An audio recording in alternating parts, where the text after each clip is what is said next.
د هند او پاکستان مهمه لوبه او دویم چانس. د اسیا جام سیالیو په لړ کې پرون د پاکستان کرکټ ملي لوبډله په نیمه پایلوبه کې له هند سره مخامخ شوه. هند یوازې د څو اورونو په لوبولو سره د پاکستان پر وړاندې ډیره چټکه توپوهنه وکړه او اټکل کېده چې هند به د ټولو اورونو په لوبولو سره سیالي لوبډلې ته له 350 هم پورته هدف ورکړي. خو دا ورته اټکلونه ثابت نشول.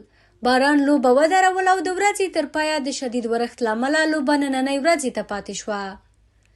دا لومړی ځل دی چې د اسیا جام په نیمه پایلوبه کې د نړیوال جام د نیمه پایلوبو په څیر د ریزرف ورځ ورکړل شوې. کرکټ شنونکي وایي د هند او پاکستان لوبې لپاره د باران له امله د ریزرف ورځې له ورکولو ښکاري چې د یادو دوو هیوادونو لوبې د کرکټ د مینوالو او ICC لپاره څومره مهمې دي.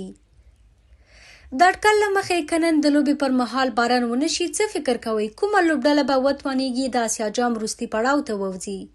خپل نظرونه او شننې د ICF پر ټولنیزو پاڼو له موږ سره شریک کړئ.